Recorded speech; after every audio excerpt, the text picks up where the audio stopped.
Hello everyone, Allie here, and welcome to the Gold Mine. Thank you for joining me here on another episode at Allie's Treasure Trove. Today we are back again with another episode of the Allie Plays August Takeover featuring the Great Ace Attorney Chronicles. We are still in game number 1 here of 2. However, we should be finishing up this game here in the next few days. So very excited to see what lies in store for us, not only in this final episode in game, but also, of course, in the Great Ace Attorney sequel. But before we, of course, move on into that, do need to jump on into today's episode. We are on Investigation Part 2 here of in-game episode number 5. Yesterday, we did go to the pawnbrokers, sort out the mix-up with Herlock's violin, and also ran into Gina and that very shifty-looking gentleman whose name was supposedly Eggsy Benedict. So, did not like him at all, definitely gave me bad vibes from the start, and it turns out he's a very suspicious individual trying to take that disc, that music box disc that belonged to Mr. McGilded in that jacket that Gina was trying to retrieve here from the pawnbrokers. So, curious what's on that disc there, and also it was revealed that that jacket with that in the pocket was pawned 2 months ago, at the same time that apparently, supposedly, I'm not sure what to believe anymore, but the same time that Mr. McGilded was meeting his untimely death inside that burning carriage. So, hopefully we'll learn more about what's going on with that here. Did he fake his own death? What's going on? I really have no idea, but it is the 15th of April and we are on Baker Street. So let's go ahead and see what we have here. See, that's why I hate grown-ups. All they do is feed you a pack of lies and take stuff away from you. Oh really, Miss Lestrade? Tell me, is that overcoat keeping you warm? What? Oh my, surely you were given that. Yeah, the D let me keep it after I looked daggers at him long enough. He went through the pockets and said, go on then, have it, before telling me to scarper. Always pays off giving people a look like you ate them. Can't help feeling that it's going to get you into serious trouble one day. What I really wanted was that nice shiny disc mine. The music box disc? But Mr. Windibank said it was practically worthless. I think I'm gonna go have another bash, give him a long and hard stare. I think not, Miss Lestrade. We shan't enter Windibanks again today. Why not? That's not fair. Can't be helped, I'm afraid. The police are investigating the scene now and taking a statement from Mr. Windibank. That disc mine? I had the ticket for this coat and it was in the coat's pocket. There should have been something else and all. That's what the Rotten Cove said, ain't it? Yes, he did mention something about another article, didn't he? Well then, that's mine too, whatever it is. Now she's really pushing her luck. Miss Lestrade, I think it's time to admit defeat. You've had your haul for the day. Yeah, and it's all your fault, Sholmes. So what are your plans now? Will you dine with us this evening? Eh? Iris would be delighted to cook, I'm sure, and I might entertain you with a modest violin recital.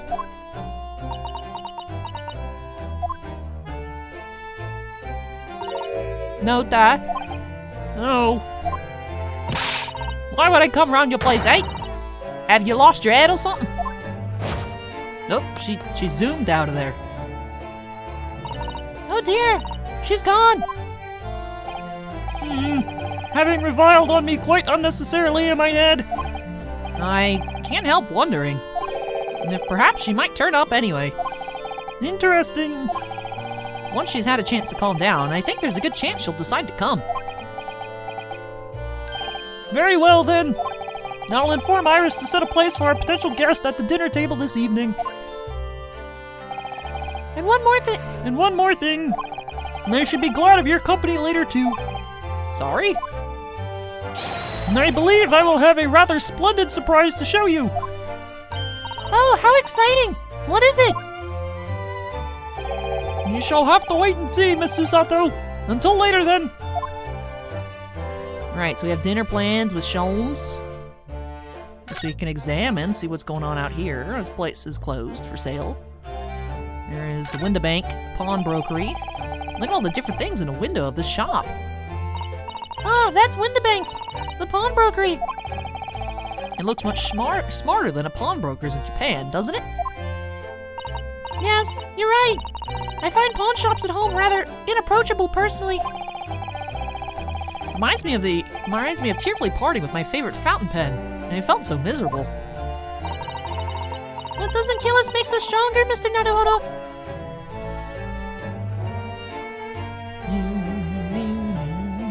I like this music. M to look around. Okay. Oh, that's super convenient. This is just Sholmes' place right here. It's already been 2 months since we started taking lodgings here above Mr. Sholmes' office. And I still can't quite believe it. I never expected things would turn out like this. Oh, I know. To actually be sharing a combination with the world's greatest detective. If I ever find myself before a court of law now, I will have not one regret. I don't know what you're talking about, but I'd be happy to defend you, of course. Susato. It's no longer Susato, it's Susato. What are you up to? Alright, I didn't see anything else to examine, so I suppose... let's go talk to Iris. Maybe. Alright, the music stopped. That means it's probably a good choice. Alright, so it's 3:46 p.m. Sholmes' suite. This is Iris' section over here. Ah, Susie! And Runo! Come in, come in! Good afternoon, Iris. Thank you so much for breakfast this morning. Oh, don't mention it. Goodness, look at the time already. Busy as always. I am! I'm preparing everything for dinner this evening. Already? You're obviously cooking something special, are you? Oh yes! After all, we have a special guest joining us. Guess who it is? Go on, you'll never guess. Gina Lestrade. Duh, easy. Look at those little eyes of hers shining. Oh dear, it is awkward when you already know the answer, isn't it? It's Jenny. Isn't that exciting? Oh, what a surprise! Yes, that's wonderful news! Wow, Iris seems overjoyed at the idea. I can't wait to learn some pickpocketing tips from a real professional. Oh yes, that does sound like fun. I'm not sure that's entirely appropriate. Are you, Mr. Naruhodo? By the way, Iris, what's Mr. Sholmes up to? Let's just completely change the direction of this conversation. There's his violin looking all normal. Hurley? Oh, he's been like that ever since he got back. Hello, Mr. Sholmes. I beg that you won't speak to me. I am back into my depressive state. Sorry? I don't know who you are, but kindly take your leave. As you can see, I'm not here.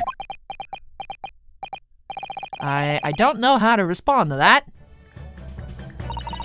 I do apologize. When he gets like this, he's completely oblivious to everything. Yes, I see. Really? He behaves just like a child sometimes, Hurley does. Mr. Sholmes and Iris have something of a parent and child relationship, don't they? Yes, except that Iris is clearly the parent here. Come to think of it, I wonder where her real parents are. What's the matter, Runo? You have ever such a funny look on your face. Oh, no, it's nothing. I know what it is. Why does this girl live here with Mr. Sholmes, you're wondering? Am I right? How? How'd you know that? The hell, Runo. I can read you like a book. This girl is dangerous. Don't worry, you can ask me anything. I won't mind. All right, let's talk to Iris. So, by Ginny, you mean Miss Lestrade, the young woman from the McGilded case 2 months ago, right? Miss the McGilded. Yes, who also stole my experimental smoke grenade launcher. Although, after that trial, I invited her back here and we had dinner together. Now we're best of friends. Oh, what a lovely tale. Yes, now if I bump into her on the street, she runs away as fast as she can. Oh. And I chase after her down the back alleys. Interesting idea of friendship. And then I let her have the latest color smoke grenade I've developed. Oh! There are so many beautiful colors in the world. Ginny wants me to make a whole rainbow. I suppose this means you've let Miss Lestrade keep the smoke grenade launcher, have you? Yes, that's right. I got bored of it anyway. Hurley always reacts the same way when I shoot him with it now. Poor Hurley. Oh, I can't wait for Ginny to arrive. It's been too long since she last came over. I'm so excited. I just hope she does actually come. Iris, how do you afford your half the rent? I'm sure you've been wondering why is it that I live here with Hurley, haven't you? Well, it has crossed my mind. That and where are your real parents? My mommy and daddy aren't with me anymore. Mom passed away when I was born. And at around the same time, my father, well, he had to go to faraway land because of one of the cases he and Hurley were working on. Oh. Wait a minute. Did you say he and Hurley? Yes. Daddy and Hurley were always solving mysterious cases together. She didn't mention that before. He wrote them all up in his diaries. That's what's in the metal chest over there. Really? He recorded them all? That better not be the chest that Sholmes pawned at the pawn shop.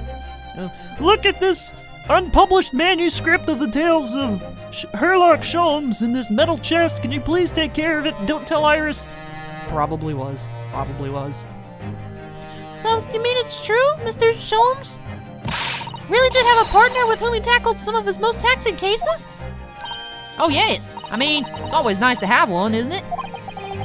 So Mr. Sholmes' partner was your father? Exactly. Hurley told me I wasn't allowed to look in the chest. But that only made me want to look even more, so I opened it up. And found your father's memoirs. Yes, so I asked Hurley, who wrote these? He nearly fell off his chair. Then he told me, that's when I found out that the author of all those accounts was my father. So Iris's father was Mr. Sholmes' partner.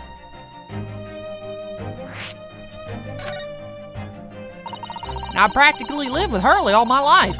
I was tiny when he took me in. So, it came as quite a shock. When Hurley told me he wasn't really my daddy, I mean, must have done. I wonder why Mr. Sholmes chose to tell you, and at such a young age. Hurley says it's because he wouldn't have been able to hide it from me. Oh? Well, having lived with Hurley all these years, you might say that his ways have rubbed off on me. There are some things I can just see. Especially lies. I almost know when people are lying before they open their mouths sometimes. Right. Anyway, I was so fascinated when I read Daddy's diaries. That's what inspired me to write The Adventures of Herlock Sholmes, actually. I always assumed Mr. Sholmes simply told you all those thrilling stories. Oh no, Hurley's hopeless like that. He forgets everything. As soon as he solved the case, it but vanishes from his mind. I empty my brain attic. I need all the space in my brain attic. I need to be able to perceive whether weird JoJo posing gentleman is actually plotting to dig underground with a broken shuttle across into the sewer to rob a bank. I need all the space in my brain for that, even though that reflects 0% brain usage. I need it. I need it. It's essential, Iris. I need it.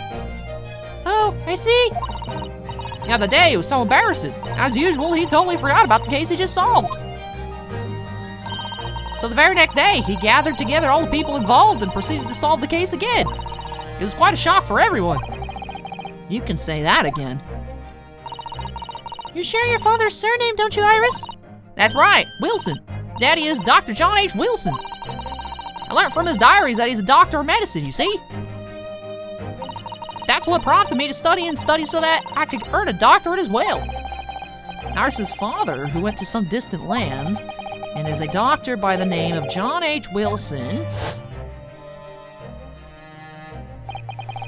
The court will now hear the trial of Ryunosuke Naruhodo. Kindly state before the court the name of the victim in this case. The victim's name was Dr. John H. Wilson. That's right, visiting professor of medicine at Imperial Yume University. And the man who, in the most bizarre of circumstances, lost his life just before we left Japan. Miss Susato. Yes? Perhaps we shouldn't pursue this conversation any further at this time. I think that would be for the best. Ah, my dear fellows! How good to see you! Eek! Mr. Sholmes! Why ever did you not make your presence known to me before? Well, no matter now. So, how the devil are you? I haven't seen you in ages. It's been like 2 hours. I almost forgot you existed. I hadn't seen you. I'm like a goldfish mixed with a dog. We've been with you for most of the day. Goodness, really? Maybe I am a goldfish. Hashtag Sholmes goldfish. Do you tell me, Mr. Sholmes, is your violin unscathed? My violin? Whatever are you talking about, dear madam? Oh, Never mind that now. I have something far more interesting to show you. Behold, my dear fellows. Oh, another music box disc. No, not another disc, Miss Susato. I stole this one from the police. This is the one Gregson demanded we hand over as evidence, Mr. McGilden's disc. Oh my! Then, what's it doing here? You know, at times, Mr. Naruhodo, I think that though I have an undeniable turn for detection, I may well be even more adept at larceny. Ooh, that would be wonderfully exciting. I'd be your pickpocketing assistant, Hurley. And Bruno could be our go-to lawyer if we ever got caught. Right. Plus, Susie has such beautiful handwriting, she could write all menacing crime notifications. Yes, I'd be so delighted. I'm just going to pretend this conversation never happened, I think.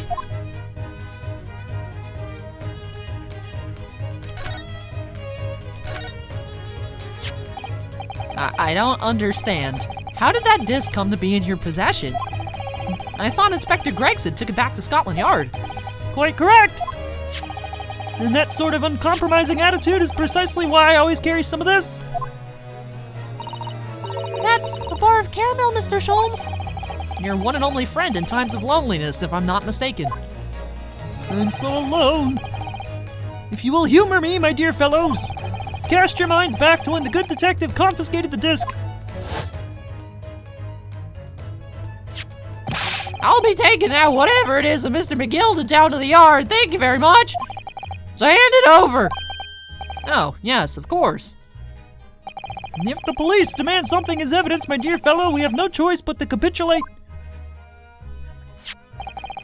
It's all yours, Inspector. Gave him the wrong disc, didn't you? For the briefness of moments, I had the disc in my hand, did I not? Yes, you did, but I still don't understand. And it was at precisely that moment that I summoned my one and only friend into action. And I pressed the disc into a pair of bars, like this. Oh. Big brain. Wow, okay. I'm impressed. In my depression, I carry chocolate, and in chocolate I put music box discs, to which I copy by hand. That's actually amazing. The disc and all the minuscule protrusions have made an image in the caramel. Indeed, this caramel is quite exceptional. I developed it myself, you know. Suitably soft for making impressions, but resistant to melting, the result of a precisely controlled solution. How extraordinary! Carrying a pair of these on one's person frequently proves very useful indeed. So, Sholmes here invented security cameras? And also has his own brand of caramel. Interesting. Take a house key, for example. The simple press in its unique form is duplicated. I can enter anyone's property at will, and never without high sucrose nourishment. I told you I have an inkling for larceny. I like to investigate, with or without permission. Yeah, that sounds illegal. From the image, I was able to create this. and I confess I was most curious to know what manner of music would issue from the disc when played. How much you want to bet that it's not music? Do tell us then, Mr. Sholmes, what music does the disc play? Well, unfortunately, I have no idea. No idea? None whatsoever. I don't know how to play it. Are you familiar with the workings of a music box, my dear fellows? No, I'm afraid not. Goodness, you don't know, Bruno?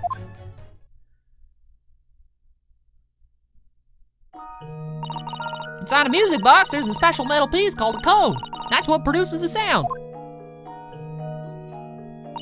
Small protuberances pluck the different teeth of the comb as they rotate past it, making the different notes. First music boxes to be invented use a rotating cylinder with the protuberances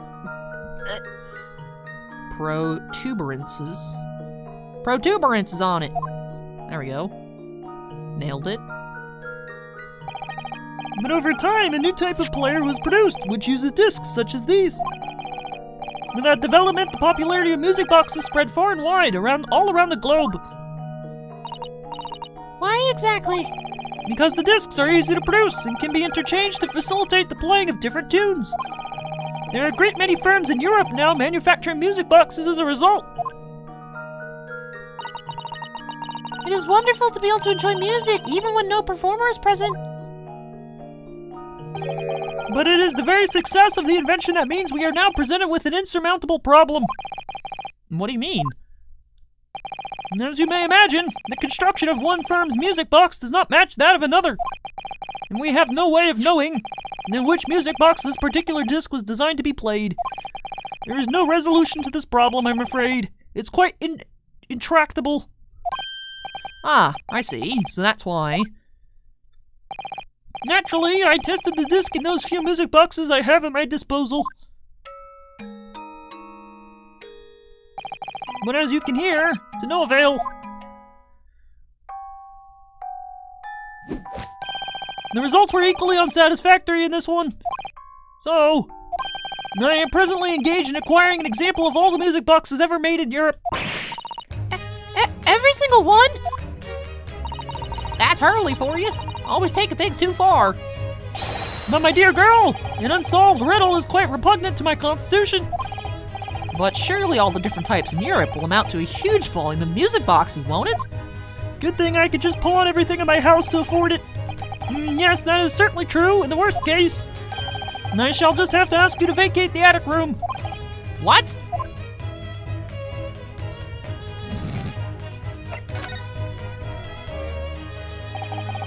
Magnus McGilded, not a name I expected to hear again so soon. Yes, it's only been 2 months since that grisly case.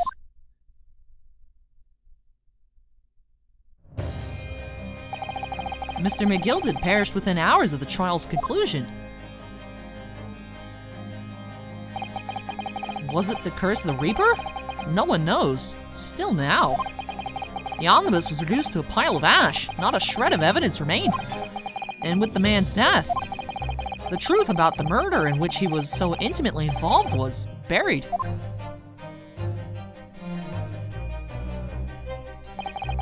Even though we've successfully established Mr. McGilded's innocence in the trial, the newspapers are still claiming that it remains an unsolved case.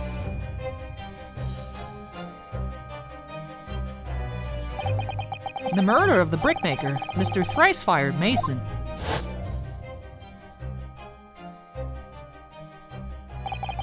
In the end, the truth of the matter remains a mystery. We still have no idea what really happened that night. And although Mr. McGilded was found not guilty through my defense, I still don't know if that was the right judgment or not.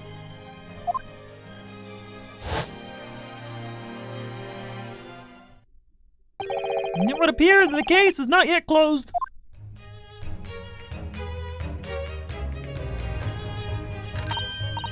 Well, it's time I start getting things ready for dinner, I think. Jenny will be here before long. Thank you, Iris. Oh, well, you must let me help you then. Of course, Susie. There's plenty to do. And I think I shall investigate the condition of my faithful performing partner. Now then, where did I leave it? Let this be a lesson to you, Mr. Sholmes. Never leave anything too precious with the pawnbroker. Yes, you may be right. Oh, that reminds me of something Mr. Windibank said before. He said that he had a manuscript of Iris's in pawn, didn't he? Did he? Yes, he definitely mentioned it. Mr. Sholmes' latest tale of otherworldly mystery lies dormant in my storeroom, were his words, I believe. So you heard about that, did you? I expect you were as incensed as I was. Oh yes! The idea of such a wonderful story languishing in Mr. Windibank's storeroom, gathering dust. My dear madam, I'm quite sure I told you already. The pawnbroker's storeroom is the safest place for it. More secure than a bank's vault. And what about your Stradivarius, Hurley? Was that safe and secure? Well, there may be the occasional mix-up. Caused by a certain impetuous someone not too far from me now. Do you have an idea how long it took me to write that Baskerville story, Hurley? Oh, it sounds so exciting! The Hound of the Baskervilles! I should love to read it!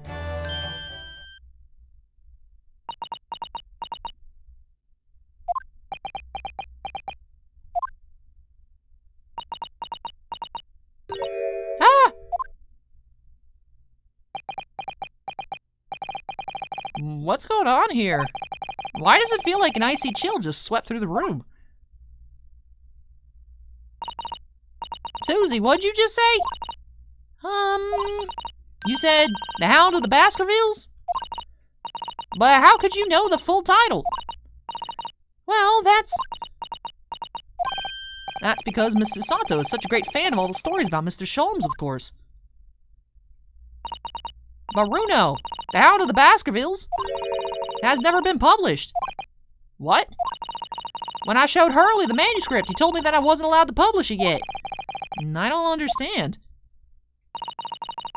That's why he said that he'd keep it safe. Till it was the right time for the story to be made public, you see. So that's why the manuscript is at Windibank's. And yet, how could Susie here know its title? Well, Hurley, what's going on?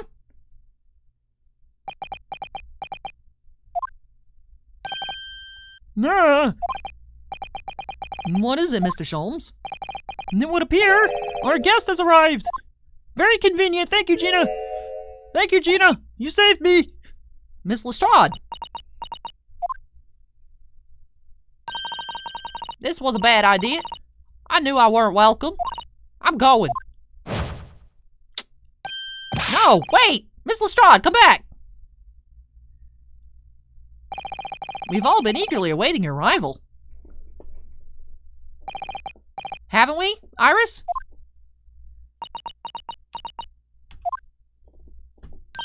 Oh yes! Just wait there, Jenny. We'll have everything ready in a jiffy. Come along, Susie. Right, of course. It's a pleasure to see you here, Miss Lestrade. Please, make yourself at home. Don't stand in the doorway, my dear girl. Come along in. What say you to some Mendelssohn? I won't take no for an answer. Meddlesome it is, then.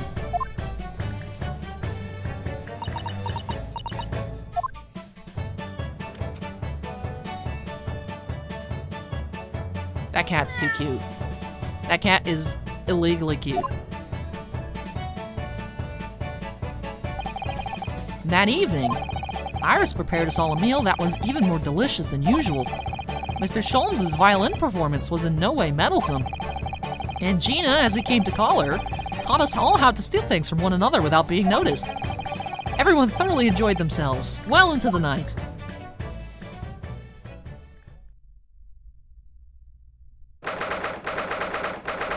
Alright, 9:34 p.m. I'm back up in the attic. That was a very enjoyable evening, wasn't it? Oh yes, Iris's cooking was truly divine. And I feel as though I can still hear the enchanting strains of Mr. Sholmes' violin even now. Best of all, I bet I could steal the glasses from his lordship's face next time we're in court.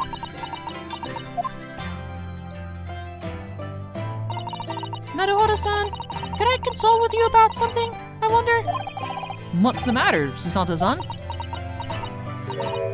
It's about the telegram I received. Ah, the one that arrived first thing this morning, I suppose. I've been summoned. What? Summoned? What do you mean? The telegram was from the Lord Chief Justice's office. Lord Strongheart has asked to see me. The Lord Chief Justice? When? Tomorrow morning. What? Then we have to start preparing at once. Oh, no, that won't be necessary, Naruhodo-san. I've been summoned alone. Alone? What on earth for? I have no idea. I suppose I shall find out tomorrow. What's all this about? Whatever it is, it's making me feel very uneasy. Oh, who could that be, I wonder? Good evening, friends! Ah, Iris! Hello again.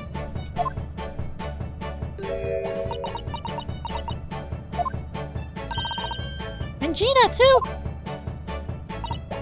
Yes, Jenny's gonna stay with us tonight. She's gonna sleep in with me. Isn't that right, Jenny? Well, yeah. How lovely! Let me make a pot of tea.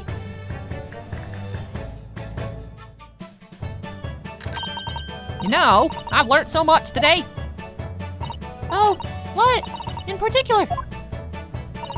All those things Jenny showed us. Wasn't it wonderful? Ah, you mean all those pickpocketing techniques? We had fun trying them out on each other, didn't we? I think I've awakened a natural talent. I can earn a living from it. You might be getting ahead of yourself a little there. So, what brings you up to our humble quarters at this late hour? Well, you see, I came to return this. Wait, what? That's mine! Oh my! However did you... I told you, didn't I? I have a natural talent for it. Oh yes, I'd forgotten. Iris literally is a child genius. So anyway, here, you can have it back. Not that I really understand why you wear it, though. Ah, thank you. All right then, good night. Yes, good night.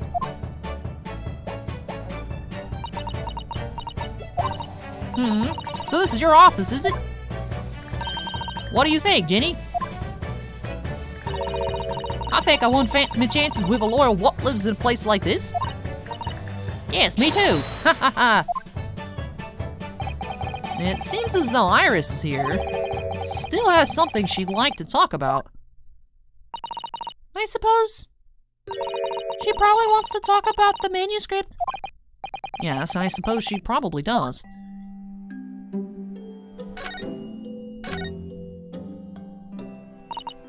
Iris, I suppose you're hoping to talk about the manuscript, aren't you? Aren't you going to tell me? I'm so sorry. I need a little more time, please. All right, I understand. I hope I haven't made you feel awkward. Oh no, not at all, Iris, not at all. I don't know what all this is about really, but it's all a story you made up, is it, Iris? The mantle script, or whatever you call it?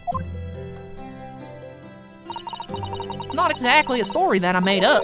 It's something I read in Daddy's diaries. Daddy's? That's right. I don't suppose I've mentioned it to you before, Jenny, but my daddy was Hurley's assistant once, his partner. Eh? They solved all sorts of strange and mysterious cases together. Is that right, mister? Apparently so. I was as surprised as you are, though. Daddy wrote all the details of every single case down, you see, in his diaries. So I study them and write my stories based on what actually happened. So, where's your old man now, then? He had to go away on urgent business to a faraway land, and he'll be gone a very long time. So, I've never really met him. Oh, right. Come to think of it, I don't know anything about Gina's parents either. Perhaps we should ask her.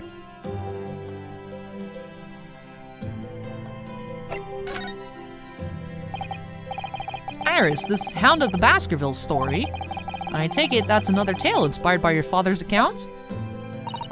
That's right. I thought it was fascinating. But it's different somehow. From the other cases, I mean. Oh? How? I don't really know. But it must be special in some way. Because after I've written it, and I showed the manuscript to Hurley, he turned as white as a sheet. It was the first time I've ever seen him like that. It pains me to have to say this after you've toiled over it for so long, Iris. But this story must not be published at this time, under any circumstances. But why not? It's one of my best works. I'm not at liberty to say, not now, so please, do not ask me. All right then, I won't. But I do solemnly swear that I will explain everything one day, Iris, when the time is right. And that's how the manuscript came to be with Mr. Windibank, isn't it? Yes. Hurley said that it had to be somewhere very safe.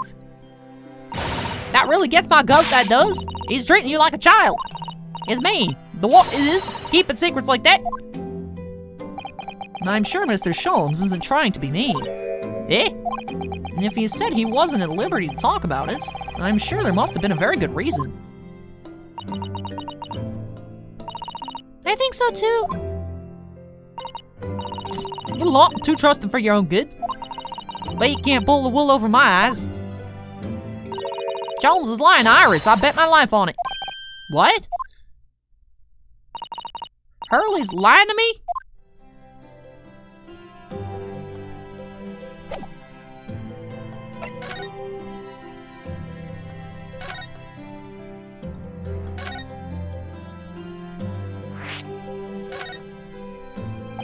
And I've realized that I don't know anything about your parents, Gina. I ain't got any, have I? Never did have. Oh. Look, East End's full of orphans like me. No one wants nothing to do with us from the minute we're born, not even our mums.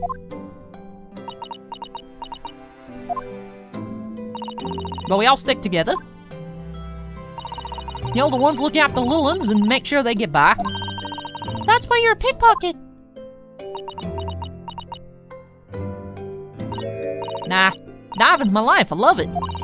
I get a kick out of it every time I lift some pompous idiot's purse. And that's how we afford to eat. I'm like Robin Hood, ain't I? That's how I see it. Oh, Gina. I do think about it sometimes. What I'd like to have parents. I mean, I always thought to make everything right. But having listened to what Iris just said, sounds like having parents ain't always easy either. Oh. I mean, if you know you never had them, you don't feel like you're always wanting to meet them. It's true. I do want to see Daddy. So much. Oh. Oh, Iris.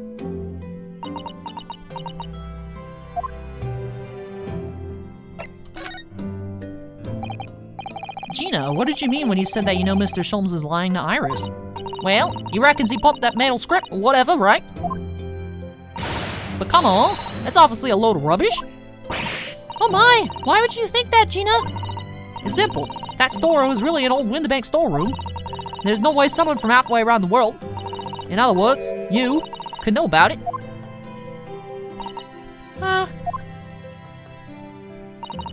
Sorry, Iris, but if you ask me, he sold it. Without telling you. But Hurley would never do something like that. I'm sure of it. Grown-ups do a lot worse than that, believe me. Barefaced liars, a lot of them. You just ain't realized it yet.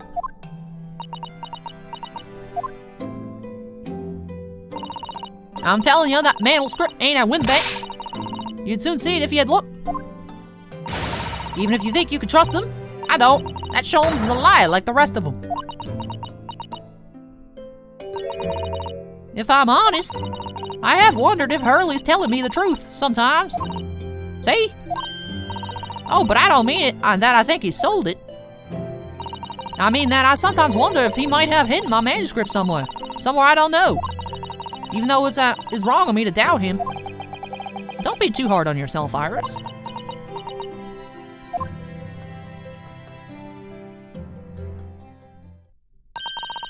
Oh my goodness, look at the time. Come along, Jenny. We should go back downstairs. Yeah, all right. And please, don't mention any of this to Hurley, will you? No, of course not. Good night then, Iris. Good night, Gina. You must let me make breakfast for you tomorrow morning. I insist. Oh yes, please. I can't wait, Susie. Good night then.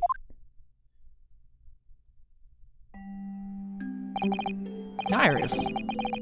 It sure is easy to forget, isn't it? Sometimes she speaks just like an adult, but deep down, she's still just a child. Well, I think it's time that I turned in for the night too, Naruhodo-san.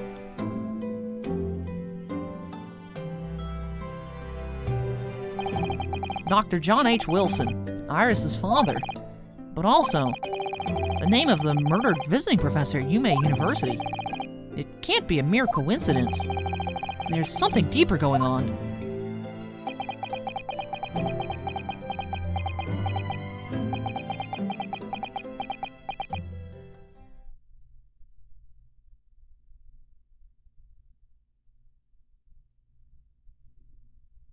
Mr. Naruhodo! Mr. Naruhodo! That voice. That's It's Mr. Sholmes! Mr. Naruhodo! Wake up! I need to speak with you. What's going on? It's the middle of the night. It's Miss Lestrade. She's gone. Gina? She was supposed to be sleeping in Iris's room, but her bed is empty. Well, she's an independent young woman. She probably decided to go home, no? I think not. From speaking to her before, she retired. I received the distinct impression that she was looking forward to breakfasting with Miss Susato. No, I don't believe the girl has gone home, but I've been waiting for over an hour now. Over an hour? Oh. If you'll indulge me, look out of the window, my dear fellow. What's this about?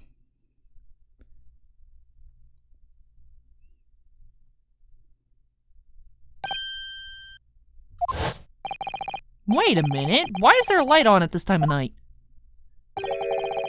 That's Mr. Windibank's pawnbrokery. Mr. Windibank's? Oh no. It's simple. That store was really an old Windibank storeroom. There's no way someone from halfway around the world, in other words, you, could know about it. Sorry, Iris, but if you ask me, he sold it. Without telling you. Could Gina have gone? It seems you have some knowledge of the situation, Mr. Naruhodo. Sorry? Oh, no, not really. Well, anyway, we must investigate. At once. Miss Susato! Oh, Miss Susato.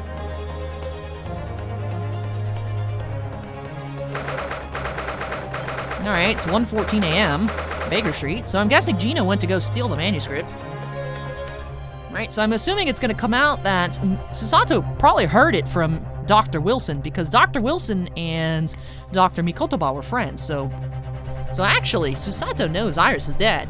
So she probably heard it directly from him, which exposes the awkwardness that they know he's dead. So Gina's probably looking for it to steal it to be like, either it's not here or it is here. So I'm very curious what's going to happen here. Or maybe there's someone else in there stealing something, too. Who knows? The door to Windibank's, it's open. And the lamp is burning. It must be Gina, mustn't it? Let us hope it's nothing more sinister. What? Come, there's not a moment to lose. Clearly something is afoot inside.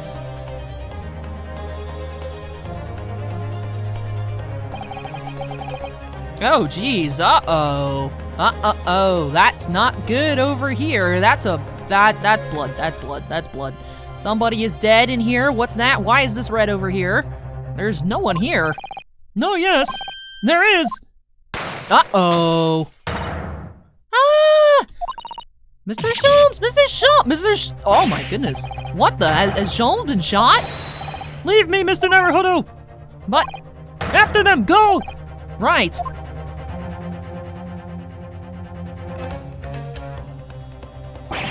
Blast! I've lost them. Hello, what have we hit? The alarm was just raised from this pawnbroker, sir. Would you know something about that? Officer, come with me. It's my friend, Mr. Sholmes. He's been shot. Shot. He's like, hey, you stealing stuff over here? No, Mr. Sholmes was shot. Oh my goodness, Mr. Sholmes was shot. And with the policeman close behind me, I ran back to Windibanks.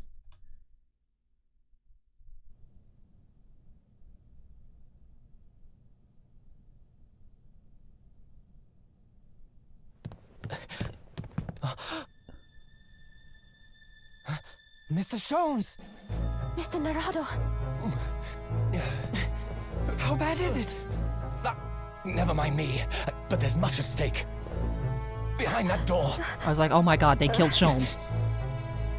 In the storeroom. Hurry!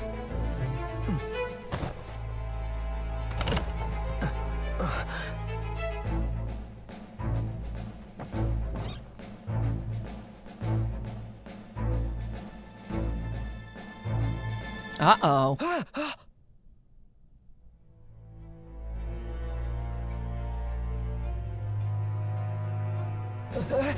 It's Gina!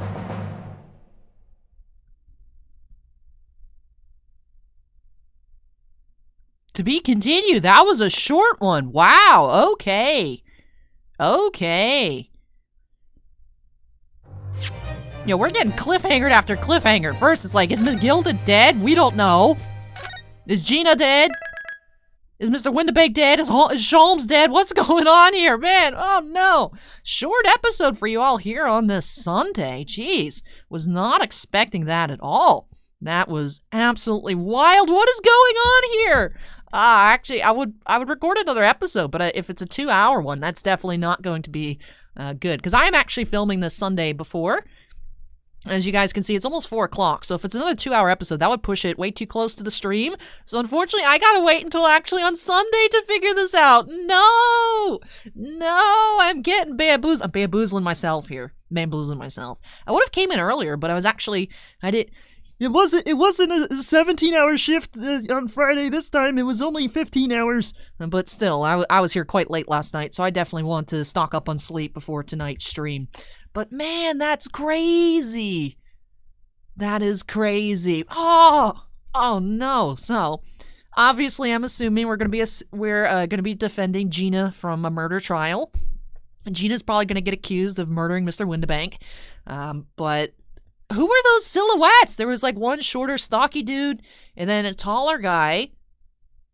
That wasn't Mr. McGilded in that weird JoJo character, Eggsy Benedict, or whatever the heck that guy's name was, right? What's going on? Oh man, things are really picking up speed here. Man, wow, okay. But with that, man, that does it here for this episode. This was really a short one. We had one other pretty short episode, but I don't think it left us hanging as much as this one did. But if you guys enjoyed it, make sure you go ahead and hit that like button. Comments for me. Who do you think those shadows were? Do you think they're completely new people? Do you think maybe McGill did fake his own death? Because it did say the omnibus burnt to the ground, so how do they even know? How do they even know? Was there even a body inside? Is it a big cover-up? Is Lord Strongarm having a big cover-up of the death of Mr. McGilded? Are they in cahoots? What's going on here? Why is Susato being summoned? That's very suspicious. Are they gonna try and pin a murder on Susato? Like, what? That's all I got going on in my brain right now. Maybe you guys have some plot lines going on in your head. You guys might have better insight than I do. So let me know down below what your theories are as to what's going on here. What's going on here in this adventure of the unspeakable story. So I think that's what it is. I think in terms of the manuscript, I think Susato probably heard it from Dr. Wilson himself and is afraid to reveal to Iris that, hey, I knew your dad. Your dad's friends with my dad. He was visiting at the university, and actually Ryunosuke over here got accused of murdering him, but he got murdered by somebody else. So I hate to break it to you. I know you've been waiting for your dad to come back for 10 years, but he's not coming back. Sholmes is your dad now. Sorry, Iris, that was a bit awkward. So that's what I think what Susato is worried about and doesn't want to reveal and accidentally let it slip, the Hound of the Baskervilles tale. So curious how that interaction is going to go down. Oh, I don't know what's gonna happen. Oh, I was so worried. I was like, oh my god, they killed Sholmes. I was like, I already said I request the refund when Kazuma died. But to be fair, I mentally prepared myself for that. As soon as at the end of that first in-game episode, and he was like, "Oh, it's nothing, Ryunosuke. I'll tell you another time." I'm like, Ryunosuke's not gonna get told anything. That's always like, "Oh, don't worry about it. I'll tell you later." And it's like, you make a point to say, "Oh, don't worry. There's more time," means there's no more time. So I was like, "Oh, don't get mad. Don't get mad." Got mad. I expected that, but I was like, excuse me? It's like, you better not kill Sholmes, man. You better not kill... What am I supposed to do with no person to give Kermit voice? My world would be over. There's no reason to live in a world like this. To quote Sholmes himself from the last episode here.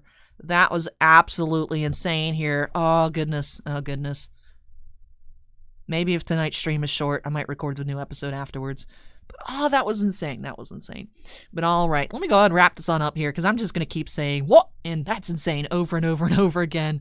So thank you so much for watching, everybody. As I mentioned, really hope you enjoyed it. Before I get on out of here, I do have to give a big shout out to all of my patrons over on Patreon. Thank you so much to all of you for your above and beyond support.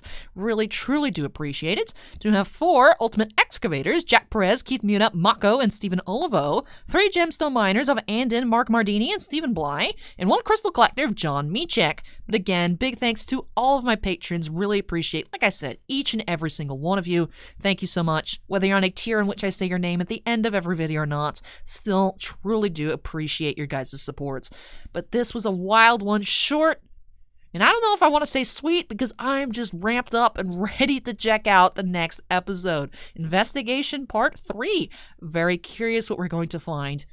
I hope Sholmes makes it. The way Susato was cradling him there in the little animated segment, I was like, oh no, my child, my child. But, so it seems like he'll be okay. Mr. Windibank is not okay. The question is, it's locked on the inside.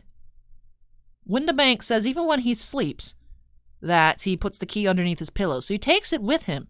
So that must mean he was ambushed when he was cleaning up. And I'm assuming it was left unlocked. And then when Gina went in there, they waited maybe for... Maybe they just happened to be digging around and couldn't find what they were looking for. They're probably looking for that second disc, if I had to imagine. The 2 silhouettes were looking for the second disc, and then Gina came in. So they attacked Gina. She's unconscious. They're going to pin the murder on her. And then, as they were trying to escape, is when we walked in, and they shot Sholmes and ran away as we tended to him, and then Ryunosuke lost them. So that's what I think what's happening here, but the question is, who's the silhouette?